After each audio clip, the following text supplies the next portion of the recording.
long last, for a few weeks in April, climate breakdown finally seemed to be at the top of the political agenda. They believe the time for peaceful blight protest is over. Extinction Rebellion shut down the streets. Do we want climate justice? When do we want it? Now! School children walked out of classes in protest at inaction from the grown-ups. We are the ones making a difference. It shouldn't be like that, but since no one else is doing anything, we will have to do so. Politicians, some of them anyway, declared a climate emergency. Thank you, Mr. Speaker. I'm absolutely really proud to be part of a parliament that has passed a climate and environment emergency. So today, as First Minister of Scotland, I am declaring that there is a climate emergency and Scotland will live up. Does this surge of interest mark a real shift in public opinion and political will? Can the energy behind it be harnessed?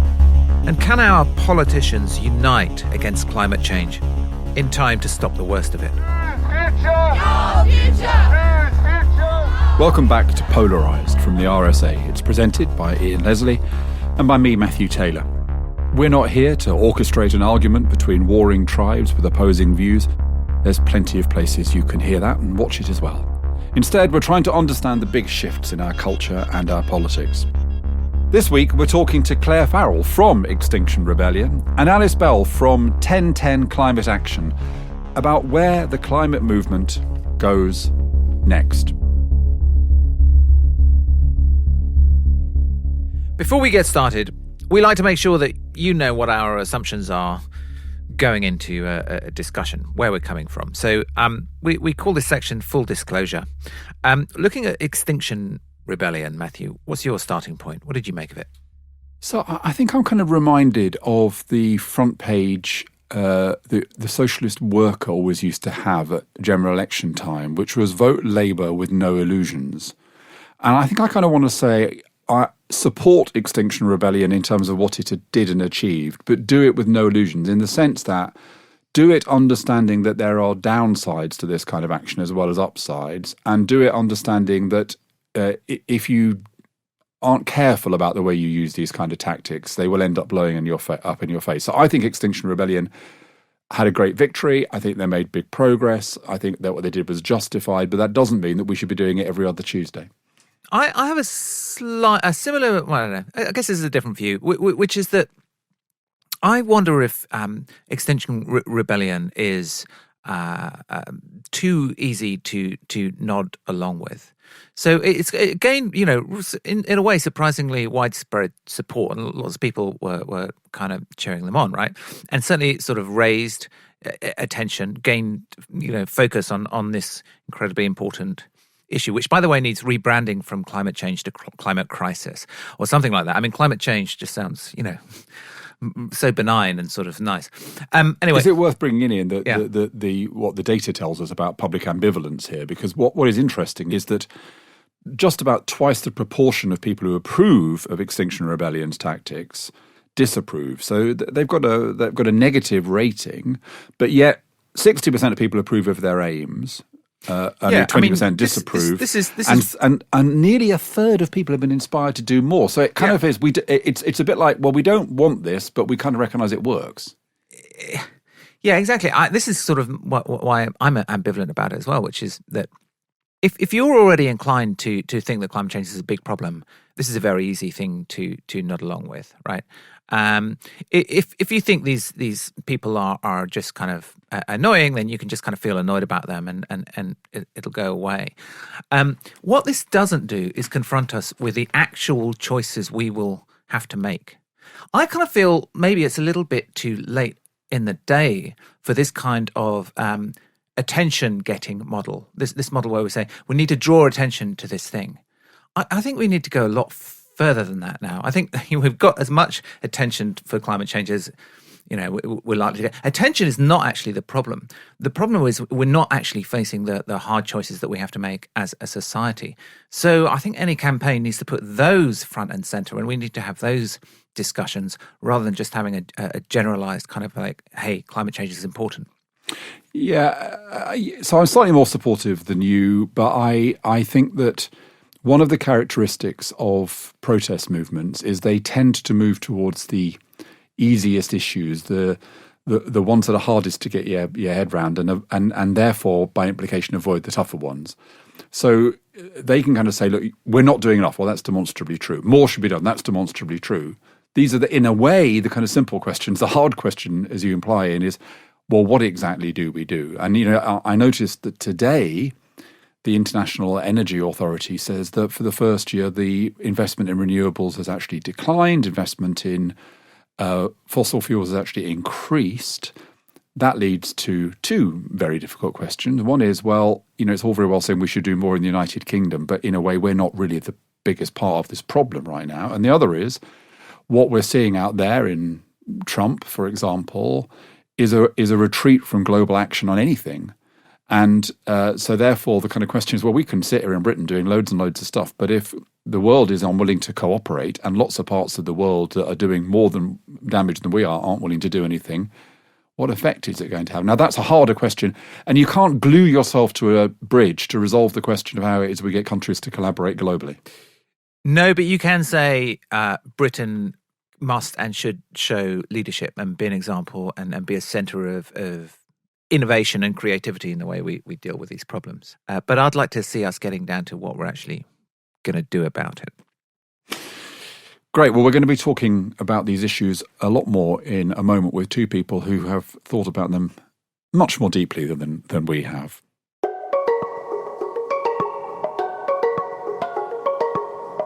We're joined by Clare Farrell, one of the co-founders of Extinction Rebellion, and a sustainable fashion designer. Welcome, Clare. Thank you.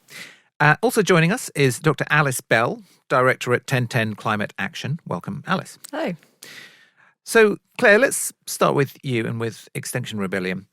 What or who is Extinction Rebellion, and how did you come to be involved in starting it? Well, Extinction Rebellion is one of the fastest growing movements that's come out of the UK. It's now a global movement, which is lots of work going on there on the international front. I got involved because I've always been very concerned with environmental issues, and I've sort of tried to dedicate my working life to it. Not that that's very easy in the fashion industry. And I think I'd given up really on, I thought we'd just done climate was done deal. No one's going to do anything to stop it. And you've put yourself at risk. You've been arrested and yeah. And I saw one of the members of our team, Roger Hallam, on hunger strike at King's College as part of a divestment campaign that involved lots of acts of civil disobedience and a 2-week-long hunger strike. And when I saw that, I thought, wow, that's an appropriate response. And so I went and met him, and I got involved doing some London campaigns with the group that was called Rising Up, which was a decentralised kind of network of activists who were really sort of working towards normalising mass participation in civil disobedience as a sort of proven way to affect radical change. And from there we worked on the air pollution campaign here in London, and then we did a hunger strike about the expansion of Heathrow Airport last summer and launched the rebellion in October. This question of civil disobedience, that's obviously, in answering his question, you've made clear that's absolutely the heart of it. I'm interested. So I did an event for something called Open Iftar, which is about Ramadan, and they gave me a T-shirt when I finished it, and the T-shirt said on it, "Not even water," because people often say to people who are fasting, "Not even water." Now, I suspect the equivalent for you is, "I agree with your aims, but," that must be the thing you hear more than anything else. So just how do you respond to the "I agree with your aims, but"? And what are the buts that you frequently hear? Well, it's interesting. I did quite a lot of spokespersoning throughout the last period of rebellion. And at the beginning, the press were very much saying, these tactics are insufferable, they're not justified, what gives you the right, ordinary people's lives, all the rest of it.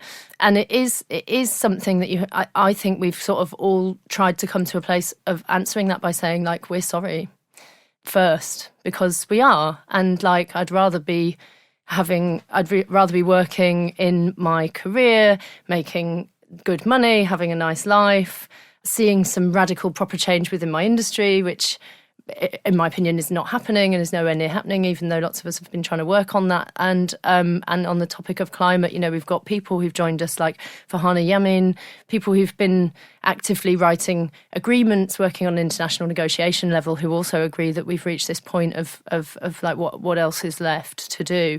So the first thing is usually an apology, but also as people have said who've been researching sort of how civil disobedience can work, people like the idea of it. They like putting a statue of a suffragette on Parliament Square and saying, oh, weren't these people very good? But they don't really like the disruption in their lives, obviously. So they don't appreciate them in the present day and they don't see the necessity for them. So, yeah, for me, it's been very much about reframing. We talk about virtue ethics and a reorientation of people's sort of values and the way that they want to live their lives. If you think that the whole of humanity and all of life on Earth has a terminal diagnosis, then what does it mean then to live a good life? And how do you step out of what everybody's sort of carrying on with the day-to-day and the status quo? How do you step out of that and do something different in recognition that you actually you've got enough of the information that it's this serious. So I'm interested in the relationship between what you've done and the kind of rest of the climate movement and the rest of people who would say they shared your goals. And that's why it's great to have Alice Bell here, who's the director of 1010 Climate Action. So Alice, what was your perspective on what Extinction Rebellion has achieved? It was interesting you were talking about disruption, and you're talking quite a lot about how that's a negative thing. And I think I really appreciate the fact you lead with sorry. And I know people who were disrupted and it was difficult for them, as we all do.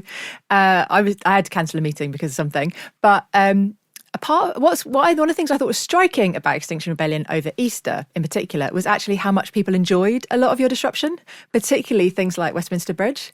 And the weather was, you were lucky with the really weather, helped. weren't you? Yeah. But it was lucky in two ways, because it was made the disruption not nicer, but also it emphasised the fact the climate's changing, because it was very hot for Easter. It was very timely. But I think it really meant that you did, I think, some of the things that I thought of as the best of the Reclaim the Streets movement and Occupy, which is turn a familiar, sometimes iconic space on its head and help us imagine how it could be different. And people love the fact that you pedestrianised Westminster and Waterloo Bridge. And Waterloo Bridge is I walk to work across Waterloo Bridge every day, and it was amazing to see it transformed. My running route home, when I run home, goes through Marble Arch and Westminster, and so I experienced it regularly, not just when I was going in to visit as a slightly geeky kind of work thing, but also just in my everyday life. And it was amazing to see those spaces transformed and allow us to see things differently. And I think that's one of the reasons why so many people have been so have received Extinction Rebellion so warmly, was actually your form of disruption. Although it was, lots of people were inconvenienced, it also offered them something more. Another thing that I think something that's really interesting about Extinction Rebellion and important was at the beginning, I think Ian earlier, you said we need to reframe climate change to climate crisis. And Extinction Rebellion played a key role amongst several other people about changing the tone and how we talk about climate change after the IPCC report in September. I don't know whether it's appropriate to call it climate crisis, climate change, global warming. I'm a bit ambivalent about what words we use, but I think certainly a shift in tone has happened. And one of the reasons why I think Extinction Rebellion has been so fast moving and so many people have joined up and so many people have broadly support it is that feeling already exists. I think what you're doing is riding that wave, but also adding to it. And I think your challenge, we've seen the challenge to the larger green NGOs who've kind of been doing climate, but on the side, quite often hiding behind an electric car or a polar bear in the way that big NGOs quite often do, or they're like, let's plant trees, we're not going to talk about climate change. Save the polar bear, climate change. And you're like, no, we want to talk about climate change and put it front and foremost. And it was one of the first things you did was Occupy Greenpeace. And honestly, I laughed when that happened, and I still kind of laugh, and I think it is kind of ridiculous. And what did they do when you occupied them? Did they kind of, did they have security guards, or did they just say, oh, fair enough?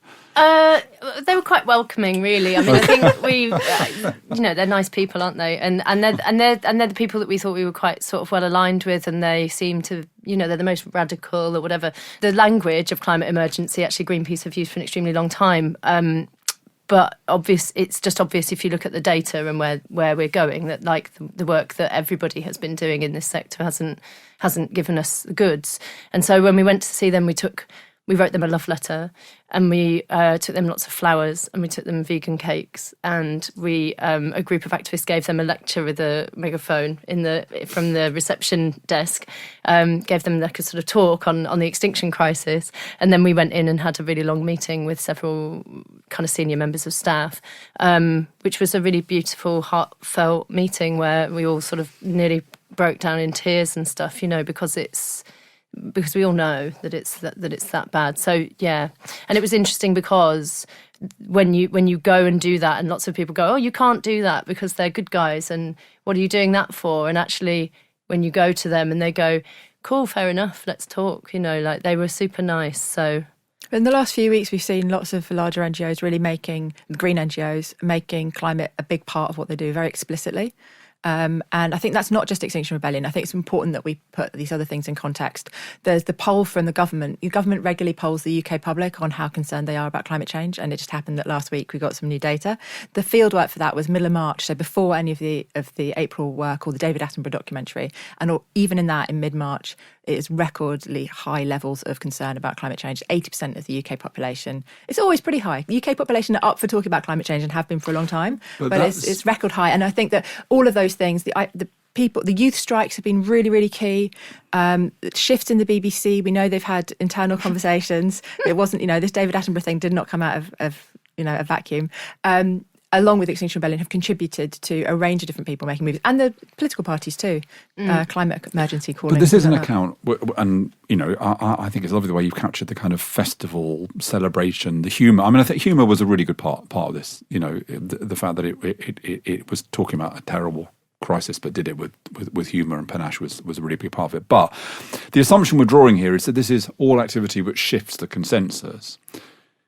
There might be another perspective, which would be, well, you talked about, Claire, about virtue ethics. Some people say, well, actually it's virtue signalling, that this is a distancing thing in which Extinction Rebellion people are saying, look, we're absolutely right on, we're the kind of stormtroopers for it, and the rest of you, the undifferentiated mass who can't get to work and can't get to see their relative in hospital or whatever it is, you're the other who doesn't get it like we do. So there's a kind of danger also that it leads to this kind of purist versus everybody else division. Well, I think what we've tried to do is to say to people, like, join us. And there's lots and lots of people when we've done roadblocks and even on small campaigns where we would have a disco in the road for 20 minutes with a handful of people. Some people come from the street and say, stop doing that, you're very bad, or using worse words than that usually. And then this some is a podcast, people you can say go, that. and then some people go, cool, this is good, thank you so much for doing something. And so my experience of on the ground is that there's quite an even balance, actually, of people who go, you're in my way, that's annoying, versus the people who go, thank God somebody's trying to do something about this because I'm terrified. And it might be the same person on different days, if you see what I mean. I mean, it sort of depends on what's in your mind that day and what you're doing and where you're going. But yeah, it's interesting. The first group, the group who don't like it, what's happened to their attitude to climate change as a consequence of having their day messed up? Or you're not interested in them? Because I can see the second group. You've taken the second group, and this is kind of Alice's point. What you've clearly been pretty good at is taking people who really care about this and making them care about it even more and be even more determined to do stuff. But the second group, the group that don't really care or are sceptical, do you think it has any effect on them, and is there a danger that it pushes them further away? I'm not sure whether they get pushed further away. Some people maybe do. But the first success of our movement, I think, has been this, which was fully intentional, shifting of the Overton window. It's the first thing is about sort of moving that discourse and what's the public conversation. And as that moves, I would hope the sort of general possibility for talking about this will move, and perhaps those people will move a little more slowly than others. But there's also the evidence-based research that people have used in sort of building the groundwork for Extinction Rebellion, which involves data sets from Erica Chenoweth about, the percentage of the population that need to be in active participation in a movement to effect really radical change. And that's a relatively low percentage. I mean, it's huge numbers of people, of course, but, to say that you want to mobilise 3.5% of the UK population, there are some people that you don't need them on the streets. That's where I think the approach that we take at 1010 really differs from the approach that Extinction Rebellion takes, because, well, I would say that this group of people who are sceptics are very, very marginal in the UK society. And so actually they're probably not ones that we necessarily need to worry about a huge amount. We do need to worry about them when they have positions of power in politics and the media. But I mean, overall, they are actually very marginal in terms of numbers. Well, one of the things we need to worry about as we start to take action on climate change, if we take action on climate change as radically and as fast as you say we need to, which I agree we need to do it that fast and as radically as we do, people are going to start to see their lives disrupted by that. It's not going to be like a nice party on Westminster Bridge. It's going to be kind of mundane stuff like having to change your hob. And it's going to be things like our countryside shifting the way it looks like, to have wind turbines and forests rather than sheep farming, things like that, which, they're not necessarily for the bad, but they will be changes. And then if we do that badly, people are going to start to react badly. So we know this for onshore wind is a classic example. Onshore wind in the UK is largely very, very popular in the UK public. Despite what politicians say, it is very, very popular. But there are still quite important groups of people who are really against it. And that's often happened when people have gone into an area and done onshore wind really badly without working with the communities that are going to be affected by it. And we know from loads of research from all over the world that if you do onshore wind really well, where you engage the community, you say, where do you want this wind farm? Would you like to buy a share in it? Do you want to be involved in it? Same thing with solar panels.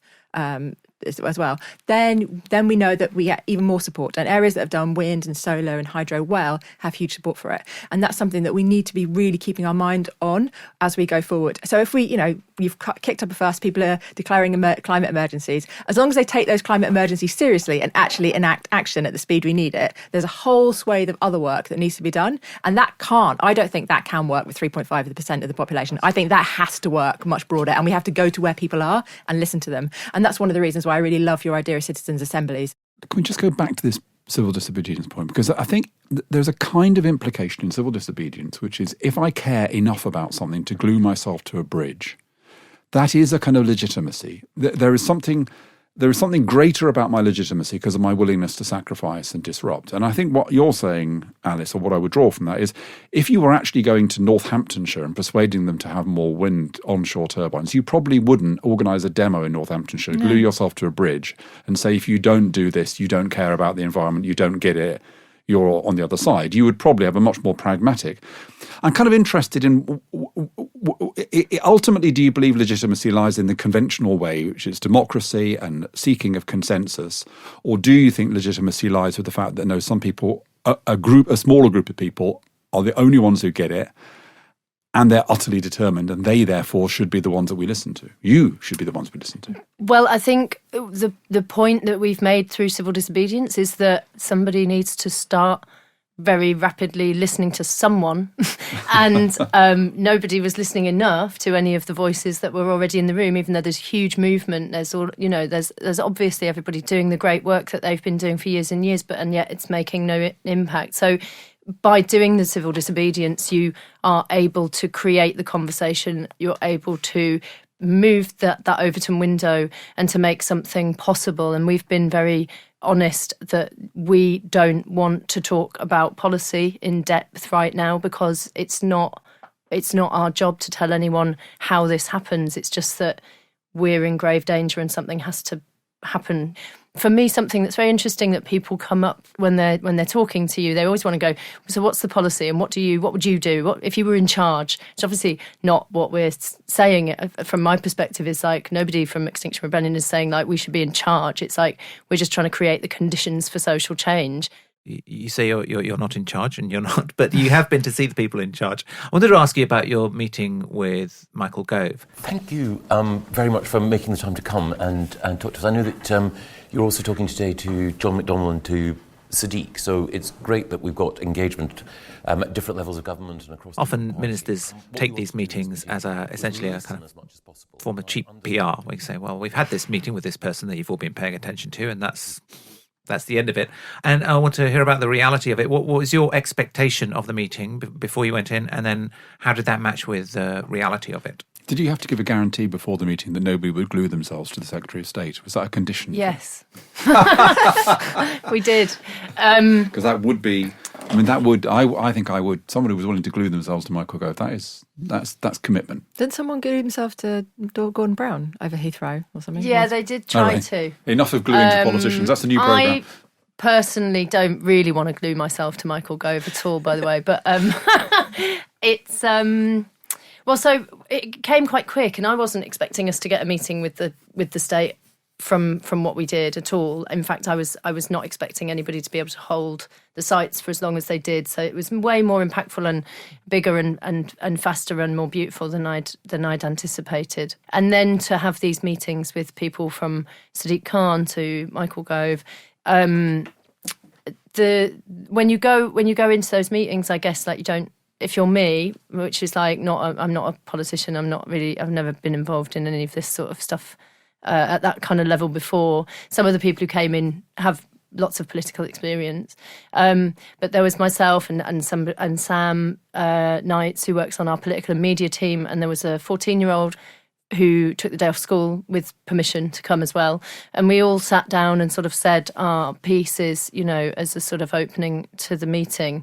Gove was very quick to say, okay, so you've kind of called us out on not being a world leader in reducing our carbon emissions because we don't include embodied emissions and aviation that's expanding and blah, blah, blah, blah. And so that was an immediate kind of admission of like massaging figures, basically, which he opened with, which I thought actually afterwards was very sensible for him. Obviously, he knows how to operate. He also said something which shocked me very much because it was unprompted. We've had an economic model for generations which has been extractive and exploitative. And in the same way as we've created debt-fueled economic growth, which creates a burden for the next generation, so our approach towards natural resources has had to change. And we're wrestling as a government with how to do that, how to move towards a more circular economy.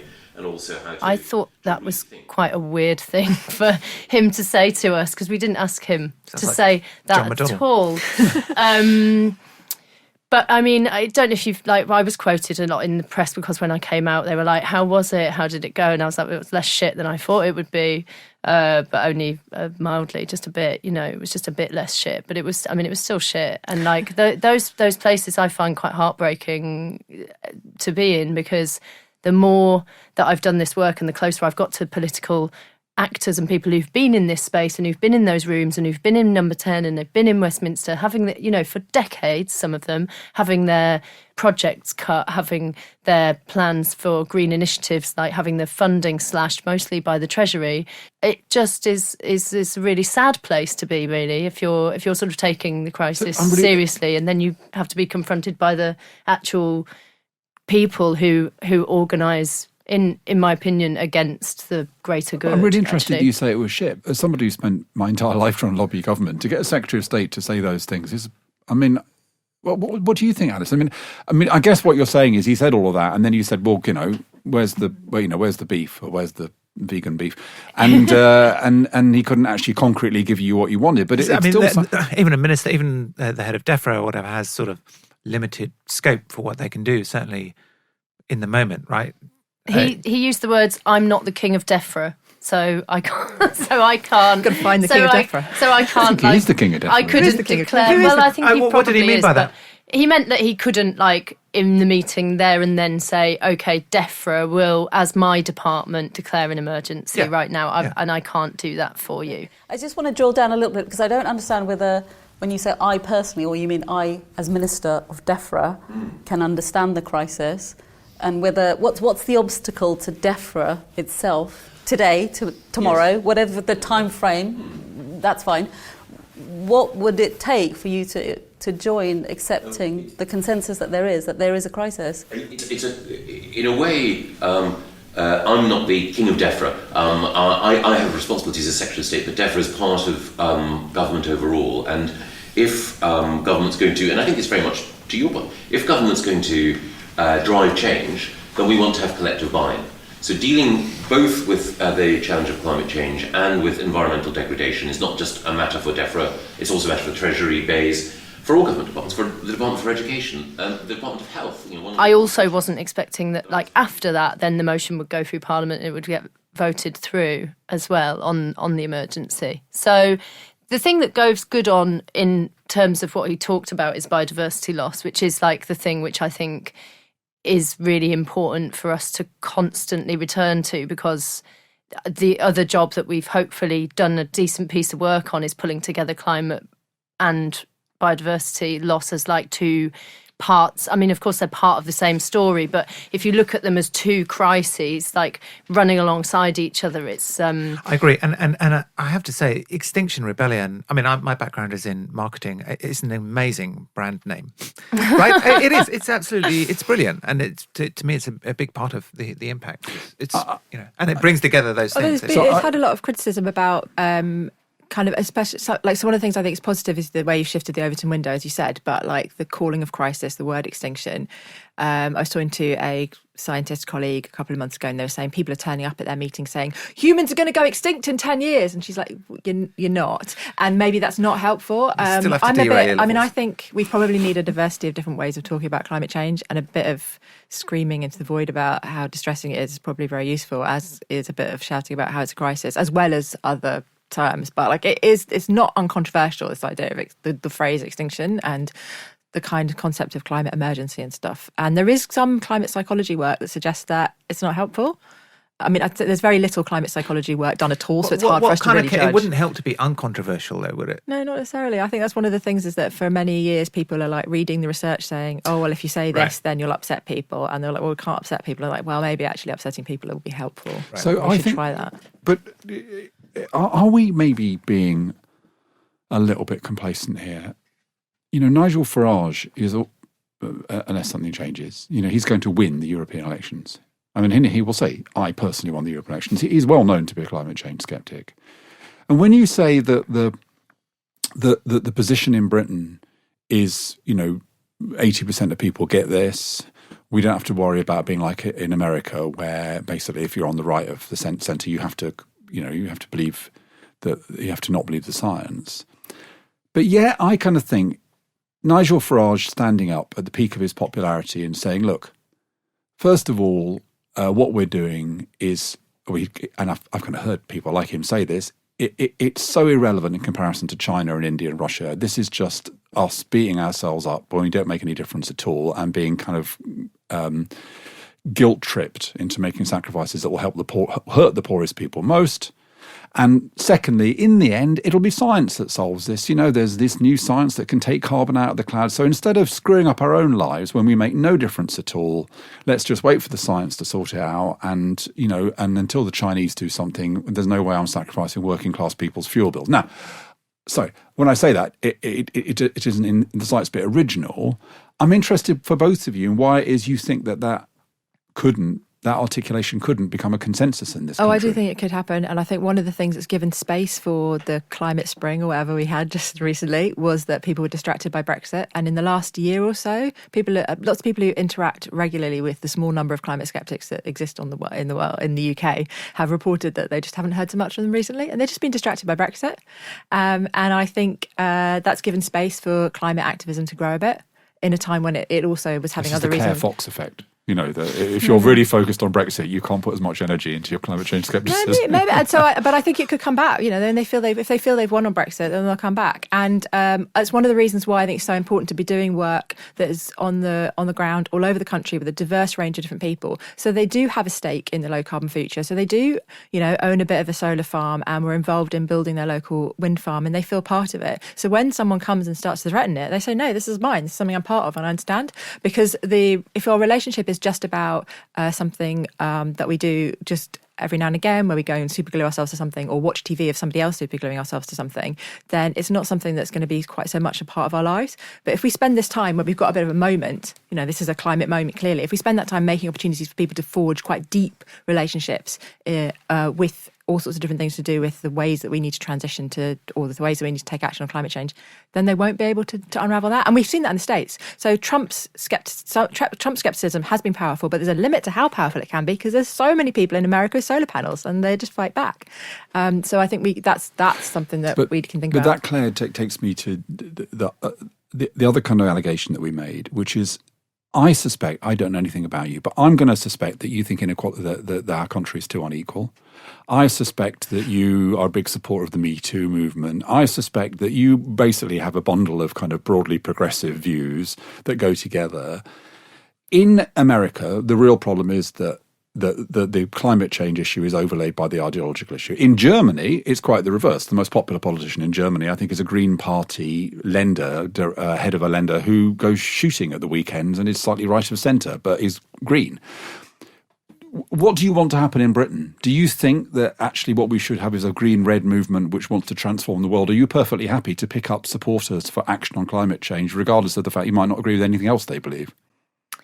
It's a great question. Extinction Rebellion have welcomed all kinds of people. So, if you believe that we need to take radical action, you can come and join us. And we may be a little low on Conservative Party members, but certainly, sure, come in. If you think this is the time and the tactics might work, and you're interested in that, then come on board and let's talk about it. I think when you look at the conditions and the risk that we face in politically all over the world, and the rise of the right and Donald Trump and Bolsonaro and Nigel Farage, all of this stuff is showing us that it's possible for the far right and for fascism to reignite. I hope that by calling for direct democratic process to be popularised, that's the opposite of that side of the political space. And so what I hope is that people can get on board that, if you're headed for massive resource scarcity, a huge migration crisis, displacement of millions, if not billions of people by the end of the century, loss of property, loss of everybody's livelihoods, unpredictable weather, crop failure, all of the things that we expect, and the worst case, if they come, those are the social conditions whereby somebody can stand up and politically say, I'm a strong man, usually, and I'm going to go back in time to when we were good, and I'll shut out all the other people, and we'll deal with this by vilifying others, by closing down ranks in our own nation state and closing borders. And, and we've seen that sort of early stages in the refugee and migrant crisis that we've already lived through in recent years. So to me, this is absolutely, at its heart, a movement which hopes to lay some foundations for something against, knowing that there's a potential for fascism, basically, in the future, and that's how I sort of see it. Well, we've gone over time because that was so interesting, but we do have to wrap it up. So thank you very much, Alice Bell from 1010 Climate Action and Clare Farrell from Extinction Rebellion. Thank you. Thank you.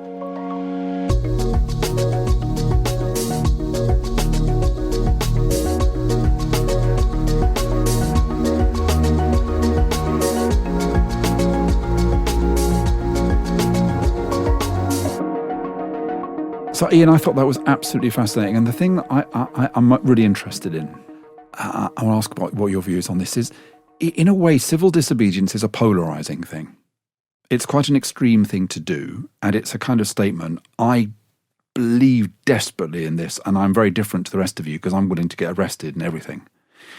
But yet, listening to both Alice and Clare, but particularly Clare, it's clear that her intention is not to polarise, but to bring people together on this issue. And what that leads me to feel is that what Extinction Rebellion has done so far this year has worked, but it's a very careful balancing act, and they could get it wrong.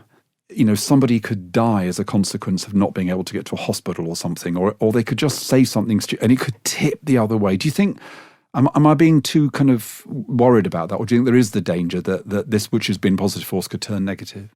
Well, it could. I think it could go wrong either way. I mean, first of all, I think you're right to acknowledge how interesting this is, that they've managed to do civil disobedience so far in a way that actually isn't as polarizing as it might have been. And that's because they deploy considerable emotional intelligence, right? You could see it just in the person of Clare, but also the fact that, they've started by saying sorry about this, guys, but we just think this is really important.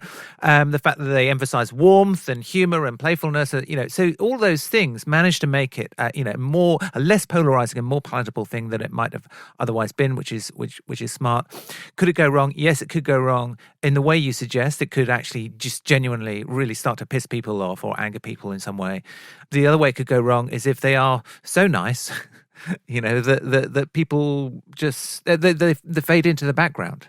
So they've got this kind of tightrope to walk. They have, and maybe as a final thought, it's worth them remembering what happened at Greenham Common, which I'm old enough to remember. Greenham Common started as very inclusive, lots of fun, people coming from all over the country, men and women, older people, younger people.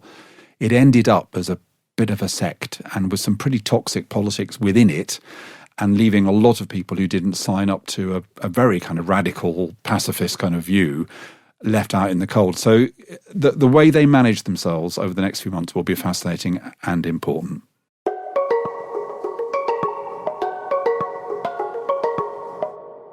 Before we go, we end each episode of Polarised with a provocation, something that shifted the way we look at the world just a little bit. And Ian, I've got a bee in my bonnet. Tell me, I'm always interested in your bees. Tell me about your bee message. So I'm interested in Danny Baker and Jeremy Kyle. And I'm interested in whether they are two sides of the same thing. This is Jeremy Kyle, the sort of reality show TV presenter, not Peter Kyle, the author of a Brexit amendment. No. Your Kyle's confused. So I think some people would say, isn't Danny Baker being sacked because he sent out a disastrous Twitter photograph of a royal baby as a chimpanzee? Exactly the same as Jeremy Kyle being shut down. It shows that as a country we are changing our attitudes. We are intolerant to kind of nastiness in various ways, and this is good. I'm afraid my view is different to that. I think that Jeremy Kyle being shut down is unambiguously a good thing. I think it's an example of where we kind of felt uneasy about something for a long time, which is exploitative TV, which basically pokes fun at poor people, which is part of a kind of more general account of suggesting that inequality is the fault of the poor. And I think that they just needed something to trigger that kind of tacit consensus that this was wrong, and that's what's happened. I think with Danny Baker, it's much more complex. Clearly, what he did was unbelievably stupid, and his immediate reaction to it wasn't entirely adequate. Nevertheless, I don't think anybody has made any serious suggestion that Danny Baker is a racist. I don't think anybody is seriously suggesting that he meant to be offensive in any way. He has utterly apologised. And I think the sense that even when we know someone's made a mistake, and even when they have apologised, and even when they're a kind of national treasure in the way that Danny Baker is, no, I'm sorry, you've still got to go. I think that speaks to intolerance. And I think that ordinary people, when they watch that, nearly all of whom would say that the tweet was a disastrous tweet, say we now live in a world where you can make a mistake and it's no good apologising, it's no good saying you didn't mean it, you will be cast into outer darkness. And I think that actually contributes to polarisation. So I want to say Jeremy Kyle being shut down is something which reduces social polarisation. Danny Baker being sacked is probably overall something that I think might actually increase social polarisation. I almost agree. I think Danny Baker, on the Danny Baker question, I'm not totally sure that he shouldn't have been sacked, which is a very equivocal position, but that's kind of how I roll. I think there probably ought to be a pretty strong prohibition against imagery like this, and actually to a certain extent his intention, which I don't believe he intended it, but I think his intention is sort of irrelevant there, a bit like in football when they say, oh no, he's not the kind of boy who goes in for that kind of thing, but he nearly took his ankle out, so red card. Where I do agree with you on the Danny Baker case is it's extraordinary how people don't take into account the record of the person, right? This is a crucial part of context is, does this fit a pattern of behaviour in their past life, right? If it's the kind of, if you've seen hints of racism from this person before, and clearly this fits the pattern and it's just a particularly egregious example, then bang, they've got to go, right? I mean, that's how I would have treated the Jeremy Corbyn Facebook post. Right, maybe it's a small thing in itself, but because it fits a previous pattern of behaviour, then it's a big enough deal that he should have gone. In Danny Baker's case, there wasn't any evidence of that. And, so let me say why I disagree with the metaphor you used there. If I feel very pained about football today because my beloved West Bromwich Albion lost to Aston Villa last night, but speaking through my tears, if a footballer does a 2-footed lunge and breaks someone else's leg, there is a real injury there. The thing about the Danny Baker is this. If there is an injury depends on our interpretation. If we choose to interpret it as a silly mistake made by somebody who had a couple of cans of beer about to watch Tottenham on TV, making a kind of joke which they thought was about class and just kind of part of their kind of slightly wacky humour, and we say, no, this was an act of appalling racism, we turn it into something that it probably wasn't. And not only is that catastrophic for this man and his career, but it makes us feel that we live in a society that's worse than it actually is, because we've turned. So I think that's what worries me about this. We could have, as a society, said, no, actually, it's fine. We're not, but it's a terrible mistake, but, let's be tolerant of people making mistakes. And instead, we've preferred to say, no, it was a terrible racist act, which probably speaks to the broader problem of racism, and somebody must be banished. I anyway. agree, but the problem is, who is we here? Well, that is the true. question we come out, right? And usually we say that the community affected by this are the people who define whether or not it's racist or not, right? As you would with the Jewish community in terms of Corbynism. That's true. Yeah, that's true. And yeah, I think, okay. A good point to end with. Okay, well, that's it for this episode of Polarised. Ian's away next week. You may have noticed, if you listen to this programme, by the way, that Ian's always going off around the world, France, Spain, America, whereas, Mr. Dull, Matthew, just spends his time in London waiting for Ian to return from his travels. Anyway. Global Britain. I'm part of Global Britain. Yeah, I hope you're not flying, by the way. Anyway, we will be back again in 2 weeks' time. That'll be the week after the European elections, and they're not looking particularly good if you're worried about polarisation. We'll be joined by the journalist Marie Lecomte. We'll be talking about what the results mean for Europe, and especially for French politics. And I'll ask Marie what it's like to be in the eye of a Twitter storm as the instigator of what became known as Bin Raccoon Gate. No, me neither, but by the time we do it, I will. Polarised was presented by Ian Leslie and Matthew Taylor. The producer was James Shield, and we were brought to you by the RSA.